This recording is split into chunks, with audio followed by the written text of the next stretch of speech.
तो एक बार मैंने प्रधानमंत्री जी को कहा था कि 189 पार्लियामेंट्री कॉन्स्टिट्यूंसी ऐसे है कि जो शुगर केन फार्मर डोमिनेट करते हैं और अगर उनको कीमत नहीं मिलेगी तो सरकार हिल सकती है, इतनी ताकत उसमें है। शुगर प्रोडक्शन को बढ़ाने के मोह को अगर नहीं रोकेंगे तो आने वाले दिन बहुत और ख़राब हो सकते हैं। ये बहुत ही सीरियस विषय है और ये भविष्य के लिए आप सब लोगों को इसके लिए सोचना होगा।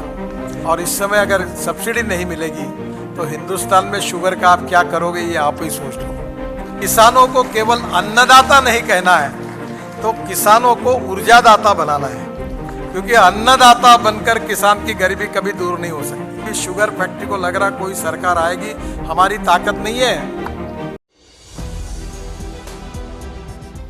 पर शुगर बनाने का मोह अगर आप चालू रखोगे और शुगर ही बनाते रहोगे तो इस साल अच्छा चलेगा, पर इसी प्रकार से अगर आपका शुगर प्रोडक्शन का मोह चलता रहेगा तो अगले 2 साल में फिर से एक बार पूरी इंडस्ट्री बहुत कठिनाइयों का सामना कर कर एक बर्बादी के कगार पर खड़ी होगी।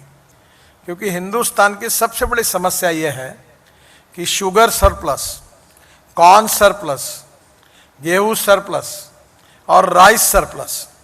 आज हमारे पास इतना राइस पड़ा है कि पूरे वर्ल्ड को हम राइस सप्लाई कर सकते हैं, इतना राइस पड़ा है।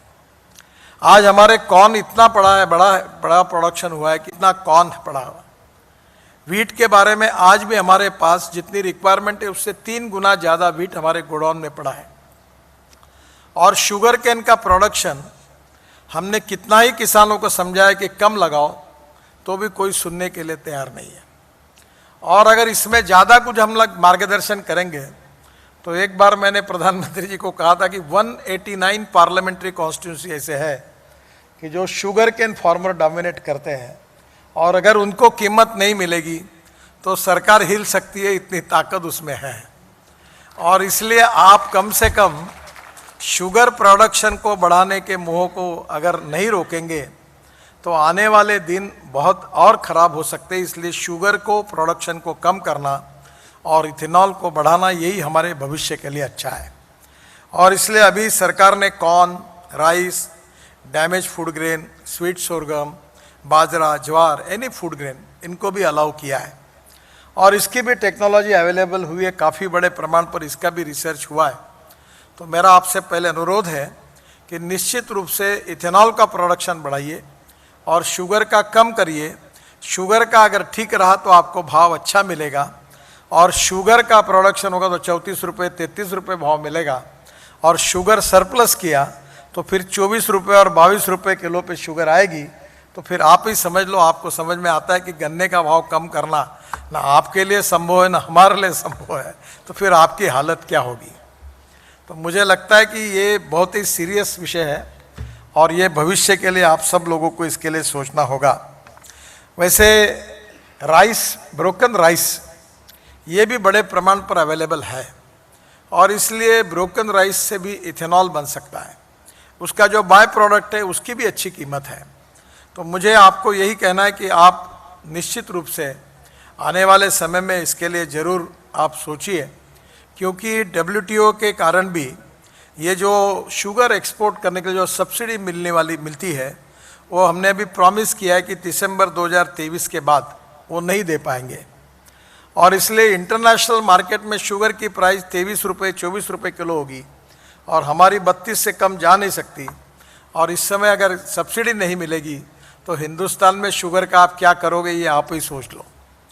और इसलिए इस इंडस्ट्री ने अपने माइंड सेटअप को इथेनॉल की प्रोडक्टिविटी बढ़ाने के लिए निश्चित रूप से जाना चाहिए। और आग्रह से मैं कहूँगा कि हर फैक्ट्री ने बी हेवी मोलाइसिस में ही जाना चाहिए। इससे 2-3% शुगर कम हो जाएगी, वो भी आवश्यक है, क्योंकि शुगर प्रोडक्शन को डिस्करेज करने किए बिना हमको शुगर की रिजनेबल प्राइस नहीं मिल पाएगी। और इसलिए निश्चित रूप से बी हेवी मोलाइसिस में जाना ये भी हमारे लिए आवश्यक है, क्योंकि बी हेवी मोलाइसिस का टोटल 245 करोड़ लीटर हमने उसके लिए रिजर्व किया था भारत सरकार ने। केवल 55 करोड़ लीटर, ओनली 22% सप्लाई हुआ है। तो इसका मतलब इसमें भी काफ़ी बड़ी गैप है। 190 करोड़ लीटर और आप दे सकते हैं, जबकि ये 10% के जाने की बात है। जब ये 20% जाएगा तो इससे दुगना होगा।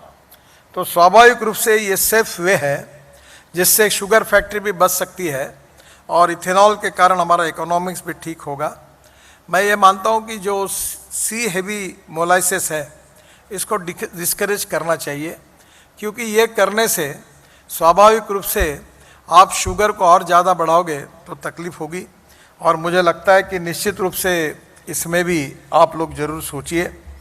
जहाँ तक एक इम्पॉर्टेंट बात जो है कि मैं आपको ये भी कहूँगा कि अभी हमने इसके साथ काफ़ी टेक्नोलॉजी डेवलप हुई है। जो परली करके जलाई जाती है उसको 5 टन ऑफ परली is giving 1 ton of bio CNG, और ये भी बायोमास से बायो CNG के बजाय बायो LNG भी तैयार हो सकता है। और बायो CNG और बायो LNG तैयार करने से ये LNG is the future fuel for the country, for the even for all the sector is very important. और इसलिए LNG का इकोनॉमिक्स इतना अच्छा है कि मैं सब ये प्रयोग कर चुका हूँ। मैं हमारे यहाँ हमने एक ट्रक को कन्वर्ट किया तो 8 लाख रुपए उसको लगे, पर वो 8 लाख रुपए का जो खर्चा हुए वो केवल 290 दिन में वो निकल गए पैसे। तो एक ट्रक को कन्वर्ट करने के लिए 8 लाख और वो 290 दिन में निकलते हैं। तो बायोमास का कन्वर्शन बायो CNG और बायो LNG में करना आसान है।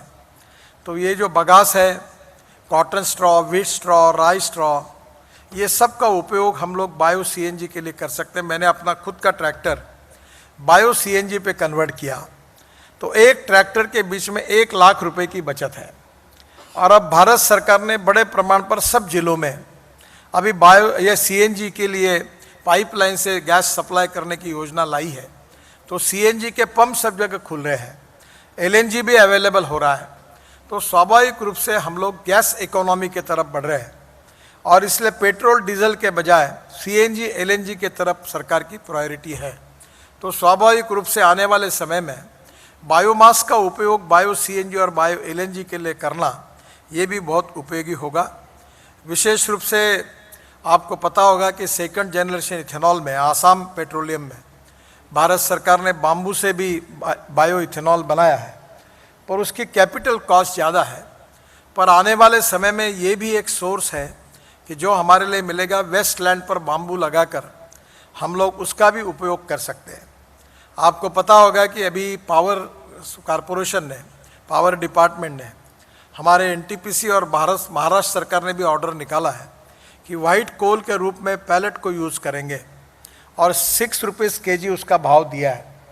तो मेरा आपसे अनुरोध है कि वेस्ट लैंड पर बाम्बू लगाकर बाम्बू को हम वाइट कोल करके यूज़ कर सकते हैं, क्योंकि कोयले का भाव अब 8,000-7,000 रुपये टन हो गया है। हम इस देश की रिक्वायरमेंट का 25% कोयला इंपोर्ट कर रहे हैं और इसलिए एनर्जी इंपोर्ट करने से हमारी पोल्यूशन की भी समस्या है और विशेष रूप से हमारे लिए हमारी इकोनॉमी की भी समस्या है। और इसलिए ग्रीन हाइड्रोजन, इसके ऊपर भी आप धीरे धीरे इंडस्ट्री ने सोचना चाहिए। अभी ये भी एक्सपेरिमेंट सक्सेसफुल हुआ है। कुछ 5-6 दिन पहले मेरे घर पर टोयोटा की 100% ग्रीन हाइड्रोजन के ऊपर की कार लॉन्च हुई पायलट प्रोजेक्ट करके। और इसलिए अब वो दिन दूर नहीं है कि ग्रीन हाइड्रोजन भी अवेलेबल होगा। जो हमारे म्यूनिसिपल वेस्ट में जो ग्लास है, प्लास्टिक है और बाकी मटेरियल को निकालकर जो ऑर्गेनिक वेस्ट है उससे मीथेन बनाना आसान है बायोडाइजेस्टर में, और उससे CO2 अलग करके आगे जाकर हम उससे ग्रीन हाइड्रोजन भी बना सकते हैं, उससे बायो LNG और बायो CNG भी बना सकते हैं। तो ये भी हमारे लिए आगे चलकर बगास से ग्रीन हाइड्रोजन तक जाने के लिए भी सोचना होगा। और दूसरी ओर जो सीवेज वाटर है, ये हमारे लिए बहुत इजीली म्यूनिसिपल कॉरपोरेशन, नगर परिषद जो है टाउन में वहाँ अवेलेबल है। मैं अपने शहर में 7 साल पहले हमने एक प्रोजेक्ट शुरू किया, लोग मुझे हंस रहे थे तब, और हमारे म्यूनिसिपल टाउन का सीवेज वाटर हम महाराष्ट्र सरकार को पावर जनरेशन के लिए बेचते हैं और हमको 325 करोड़ रुपए साल की रॉयल्टी मिलती है सीवेज वाटर बेच के, जो कोराडी और खापरखेड़ा पावर प्रोजेक्ट के लिए यूज़ होता है। अभी मैंने म्यूनिसिपल कॉरपोरेशन को ये सजेस्ट किया है कि और भी वाटर हमारे पास अवेलेबल है, तो उसी वाटर में जो सॉलिड वेस्ट है उसको सेग्रीगेट करने के लिए हमें एक रूफ टॉप लगेगा। तो रूफ टॉप सोलर का बनाएंगे और उसमें छोटी विंड मिल लगाएंगे। और ग्रीन हाइड्रोजन तैयार करने में 70% कॉस्ट पावर की है। और आप में से बहुत से लोग सरकार के पीछे लगे कि हमारी ग्रीन पावर खरीदी करो। अब जिनके एमओयू ख़त्म हो गए 12 साल के, उनकी पावर लेने के लिए सरकार तैयार नहीं है, क्योंकि सरकार में स्वाभाविक रूप से जो पावर है उसका रेट उनको सस्ता चाहिए। और उनकी पॉलिसी है कि more generation more losses, no generation no losses. तो इसलिए आपकी पावर ग्रीन रिवॉल्यूशन से ये ग्रीन पावर लेने के लिए कोई सरकार एक तो लेगी नहीं। वैसे कानूनन लेना चाहिए, पर राज्य सरकार उसमें काफ़ी इफ्स एंड बट्स निकालती है, और लेंगी तो अब रेट भी आपको नहीं दे रही। जो भारत सरकार की गाइडलाइंस है ग्रीन पावर के लिए, उसका रेट अलग है, जो सेंट्रल उसका जो ट्रिब्यूनल है उसने दिए हुए, पर यहाँ की राज्य सरकारें दे नहीं रही। अब 4 रुपये 75 भाव से ले रही है। अब मुझे पता नहीं कि 4 रुपये 75 भाव से अगर सरकार को देने के बजाय इससे अगर आपने ग्रीन हाइड्रोजन तैयार किया तो इलेक्ट्रोलाइजर अब बेंगलोर में बनने लगे हैं। मैं अभी उस फैक्ट्री के इनॉग्रेशन के लिए जाने वाला था, पर कोविड के कारण नहीं जा पाया। हमारे अमेरिका के इंजीनियर्स ने मिलकर बेंगलोर में प्रोडक्शन शुरू किया। अब 90% वो पूरा एक्सपोर्ट कर रहे हैं। वो 1.25 करोड़ का इलेक्ट्रोलाइजर है, और वो पानी से अगर हम लोग सोलर रूप से अगर पावर मिली, या 4 रुपये 75 पैसे यूनिट की पावर, उसका थोड़ा इकोनॉमिक्स देखना पड़ेगा। वो अगर आपने ग्रीन हाइड्रोजन बनाने के लिए अगर यूज़ की तो उसके बाद जनरेटर लगता है। तो मैंने सजेस्ट किया है कि जनरेटर 100% इथेनॉल पर हो, और वो जनरेटर सेट अगर इथेनॉल पर होगा तो आपको ग्रीन हाइड्रोजन मिलेगा जिसको आप कॉम्प्रेस कर सकेंगे। तो ग्रीन हाइड्रोजन भी फ्यूचर का फ्यूल है। अभी मैंने हमारे आईटी मिनिस्टर को कहा है कि जो टावर है टेलीकम्युनिकेशन के, वहाँ सब डीजल जनरेटर है, और किर्लोस्कर और कुछ काफ़ी कंपनियों ने उसके किट ढूंढी है कि जो डायरेक्ट 100% इथेनॉल उसके लिए यूज़ हो सकता है। अब कर्नाटक, तमिलनाडु, महाराष्ट्र विशेष रूप से और उत्तर प्रदेश, यहाँ बड़े प्रमाण पर इथेनॉल अवेलेबल है। और ये इथेनॉल अगर इस जनरेटर सेट के लिए यूज़ किया जाएगा तो इथेनॉल के जनरेटर से भी काफ़ी बड़े प्रमाण पर इथेनॉल की खपत बढ़ेगी। जो कंस्ट्रक्शन इक्विपमेंट वाली मशीनरी है, जो मेरे डिपार्टमेंट में काफ़ी लोगों का उसी के साथ संबंध है, और अभी हमने इतने रोड के काम किए कि इनकी मैन्युफैक्चरिंग में 80% राइज हुआ है। तो मैंने उनको सबको बुलाया कि ये डीजल वाला धंधा बंद करो आप। अगर इसको हम अभी बहुत से कंपनियों ने, अब जेसीबी ने एक हाइब्रिड जेसीबी बनाया जो सीएनजी पर था और डीजल पर था, तो उनको रशिया से काफ़ी बड़ा ऑर्डर मिला है। तो अब धीरे धीरे कंस्ट्रक्शन इक्विपमेंट वालों को मैंने कहा कि अगर आपका डीजल इंजन है तो उसको आप पेट्रोल इंजन बनाना तो आसान है उतने कैपेसिटी का, तो वो पेट्रोल का फ्लेक्स बनाइए, तो इथेनॉल 100% यूज़ होगा। तो एक प्रकार से काफ़ी बड़े प्रमाण पर सरकार लगातार ये कोशिश कर रही है कि इथेनॉल के अलग और कैसे उपयोग हो सकते हैं। ब्राज़ील ने तो इथेनॉल से बायोप्लास्टिक भी बनाया, और वो बायोप्लास्टिक बायोडिग्रेडेबल है। तो मुझे लगता है कि धीरे धीरे बीच में उसकी भी ट्रायल हिंदुस्तान में हुई थी, और ये पेट्रोलियम प्लास्टिक की तुलना में उसकी कीमत लगभग बराबर थी। पर अब ये पेट्रोल और इसकी जो कीमतें लगातार फ्लक्चुएट होती थी, उसके कारण ब्राज़ील की वो इंडस्ट्री अब फिलहाल काम नहीं कर पा रही। मेरा आपसे अनुरोध है कि आने वाले समय में इथेनॉल में काफ़ी रिसर्च हो रहा है, और अभी जो ब्राज़ील की कंपनी है एम्ब्रिल, जो छोटे जेट बनाती है, उन्होंने ऑलरेडी इसमें काफ़ी काम किया है। और मैंने एक ग्रुप की मीटिंग भी ली है, और हम कोशिश कर रहे हैं कि एविएशन इंडस्ट्री में भी इथेनॉल का उपयोग कैसे हो।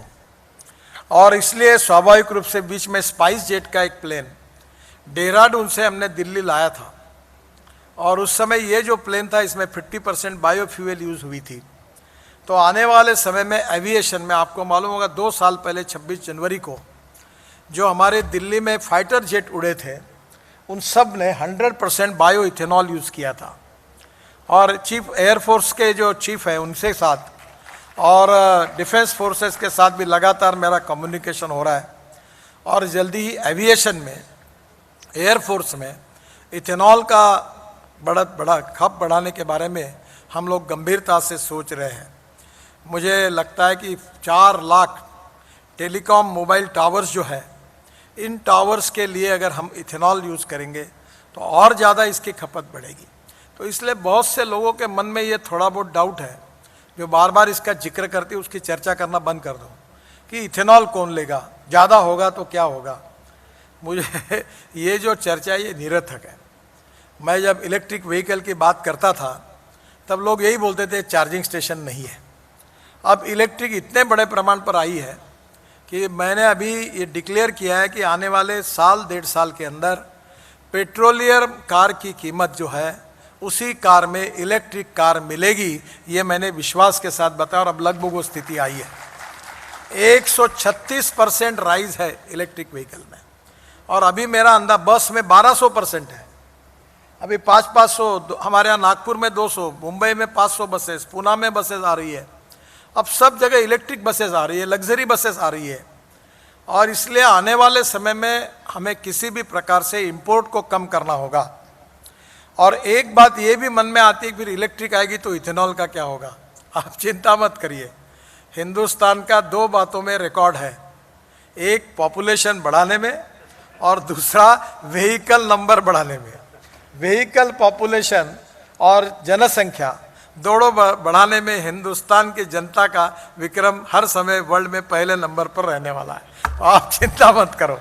और इसलिए इथेनॉल कितना भी तैयार होगा तो भी पेट्रोल व्हीकल रहने वाले, डीजल व्हीकल रहने वाले, ये सब चलने ही वाला है।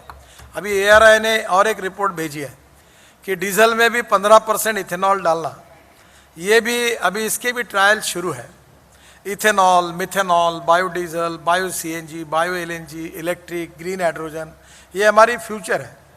और हम लोग एनर्जी इंपोर्ट करने वाले नहीं, हमें एनर्जी एक्सपोर्ट करने वाला देश बनना है।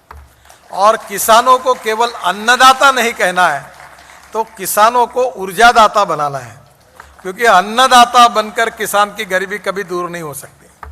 अब अन्न बहुत सरप्लस हुआ है, अब ऊर्जा जो है उसमें हमारा शॉर्टेज है। अब किसानों को ऊर्जादाता बनाना, diversification of agriculture towards energy and power sector is the need of the hour. और यही बात को अगर शुगर फैक्ट्रीज वाले और गंभीरता से लेंगे तो मुझे लगता है कि ये परिवर्तन बहुत जल्दी होगा।